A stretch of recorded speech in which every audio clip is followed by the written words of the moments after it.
a bit about why people join cults. Today I'm going to talk about what are some signs to look for to see if a group, you may not think of it as a cult, you might think of it as a political group or a religious group or just an exercise group, right? But what are some signs to look for to say, might this be a cult or might this be an organization where they have some beliefs that are going to create situations for abuse? Okay. So it may not look like a cult on the outside specifically, but are they violating any of these principles? Are they creating an environment for abuse? That's what we're going to talk about today. What are some of those red flags to look for? Okay. So, one of the first red flags to look for is there a guru like figure, right? Is there someone that everybody listens to, that no matter what they say, uh, everybody just follows the herd with it, right? And is that person themselves very conscious about asking questions, comparing things to an accurate standard of conduct or integrity or morality? So oftentimes you'll see these people who are leaders of a group, right? And the group may be doing something that is good and healthy. Maybe it's teaching people yoga or exercise or something that's great for their body. But when you look at that leader, are they making themselves an exception? Are they an exception to the rules of good conduct and integrity and morality? Okay, that's one of the biggest signs you can spot. Are they following these principles of integrity themselves? Are they teaching these principles? Or are they an exception because they are so special, right, that they are kind of above the law, right? We see this happen constantly. We see it happen with our own political leaders, right, where they get involved in, sexual harassment cases or in bribery or in all kinds of stuff. And they think, well, I'm above the law. What I'm doing is so important that I don't have to follow those. So, for instance, in the family, in the cult that I grew up in, my grandfather made himself an exception to lots of the rules and things that the followers were supposed to do. He had an out, right? So that's definitely one thing to look out for. Do they live up to the standard that they teach? That's huge, just as far as integrity goes. Okay. The second thing is, do they have a standard? Is there a standard of integrity that you can look at that they measure their revelations against? Okay. Now, whether their revelations are saying, I received this message from God, or their revelations are, I just had this brilliant idea for this is how we're going to do things. Is there a standard of integrity that they check themselves by, that they check these revelations by? This is huge. Okay, now we're going to look at these and say, because some of these are the ones that are the most common to be violated in organizations and groups. We're going to look at what is a common violation and what might be an accurate way to do something. Okay, so so you can see the difference. It's really important for us to see distinctions, right? And the first thing I said about that stuff with cult leaders and group leaders, I mean, I've seen this across the board. It's not things that we typically consider cults. It's people who set themselves up as gurus, and they but they are not themselves following what they are teaching. Okay, now of course we all mess up. All right, nobody is perfect. We all mess up, right? But are we is there a standard that we do hold ourselves to, and so that when we do mess up, we're like, oh crap, okay, well, I messed that up, now let me get back to that standard, right? It's to have something we measure ourselves against, so we can't just go further and further and further afield without having anything that checks us and brings us back. Now, what are some of the most common things that are violated in groups that whether it fits all of the categories of a definition for a cult or not, right? Maybe it's a government, but ask yourself: are these specific things being violated? Okay, rights of the body. Is this group or organization or political philosophy teaching that you do not own yourself fully, that your body belongs to them, that they get to dictate to you how to use your body and what you have to do with your body, right? For instance, are they dictating to you what to wear, what foods to eat, how you conduct who you love, right? Your sexual relationships, are they dictating your sexual relationships?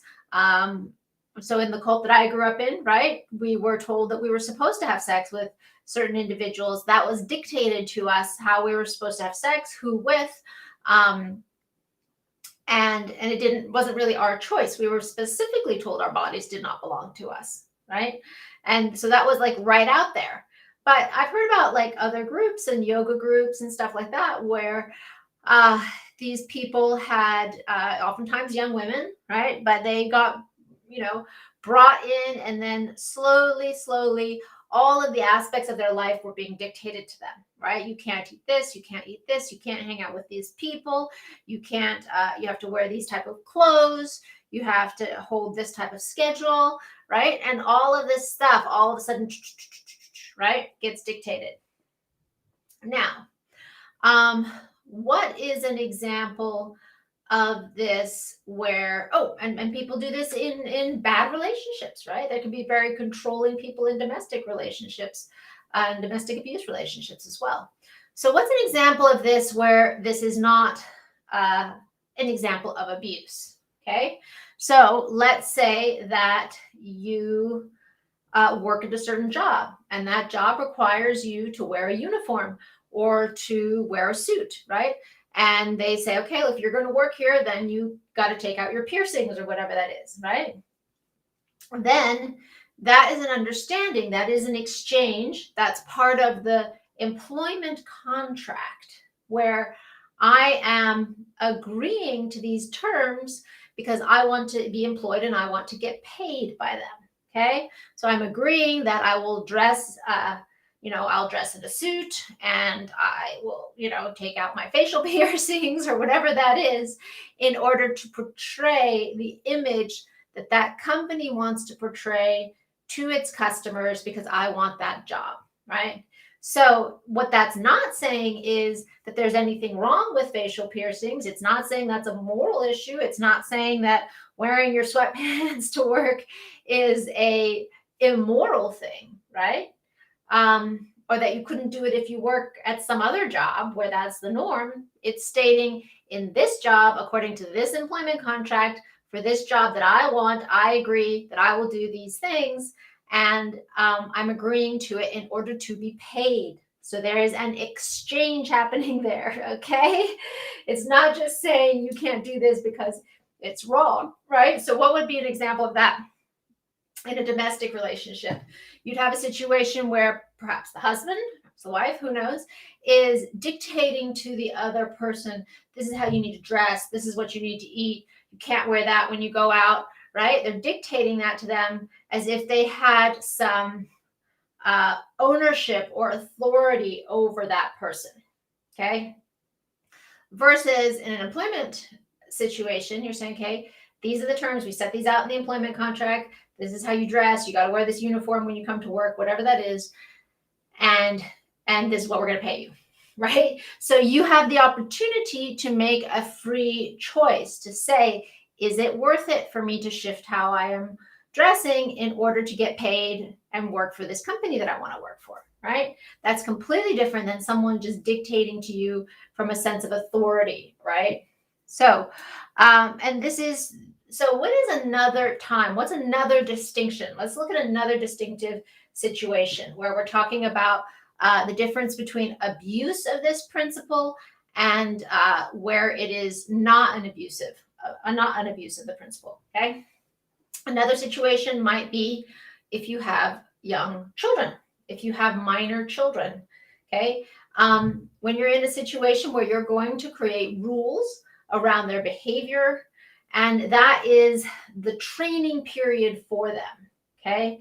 It's only for a set period of time while they live at home with you. You are the steward, not the owner, but you are the one providing access to resources, to the house, to the food, to education, to clothing, right? And you can set the rules in order to say, okay, now you're not going to set bad rules, you're not going to set unhealthy rules, hopefully, right? Because that would be abusive. But if you're setting accurate rules to say, okay, you need to be in bed by this time, you need to finish your homework, you need to clean your room, you're going to help with these chores, you're going to dress in a particular way, as long as you're living in my house, I want you to, dress in a way that looks respectful, right? Or whatever that is.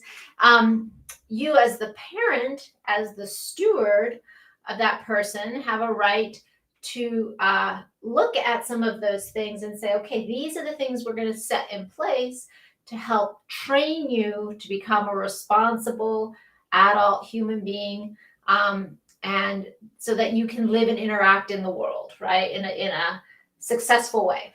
Okay. Now, as I mentioned before, are you going to raise children who are better able to make good decisions for themselves by giving them the opportunity to make decisions versus just dictating everything to them, right? We learn by practice. We learn by trial and error. So if a kid never practices making decisions, then how are they going to magically be able to make good decisions for themselves after they're 18, right? That's not going to happen. So part of being a good parent is starting as early as possible in giving your children choices that are not, where not one of them is like going to be dangerous for them, but giving them choices where both are okay, and allowing your kid to make those choices and start exercising those muscles and start receiving consequences. Okay. But what is different about that situation between a parent and a child from a domestic abuse type of situation, okay, where it's two adults and one is imposing their will on the other? What's the difference?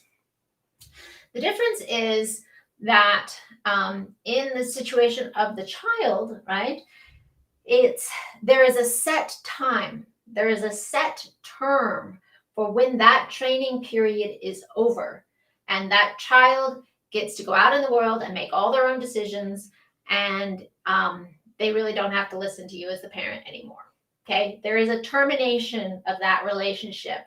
The same thing is a termination of the relationship between a student and a teacher, right?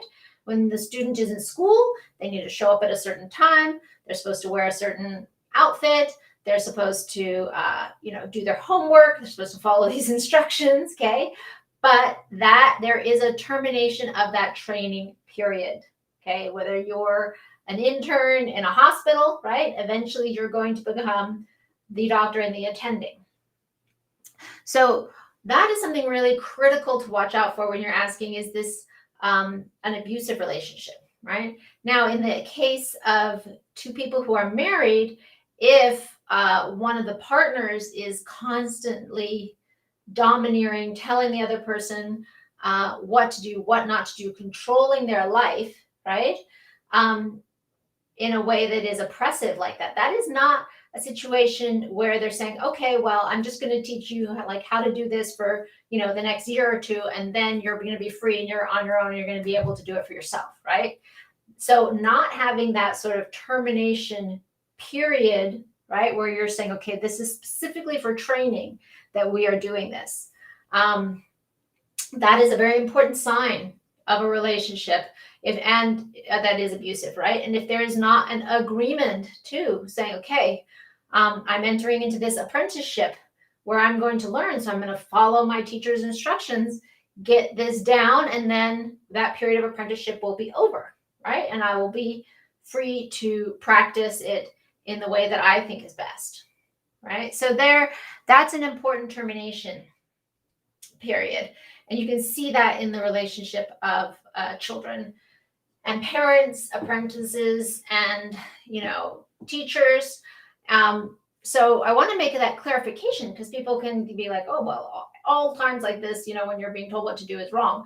No, it's not. Sometimes you're entering into that relationship to learn and to grow, right? But that is not lasting for the rest of your life, So, and is there an exchange of value?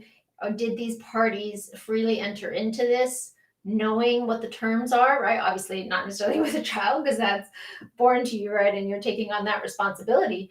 But in adult relationships, you want to ask that question, okay? So, is there a relationship when this person is telling you and and restricting your freedoms in who you are, who you see, what you do, what you're allowed to do with your body, what you're allowed to eat, right?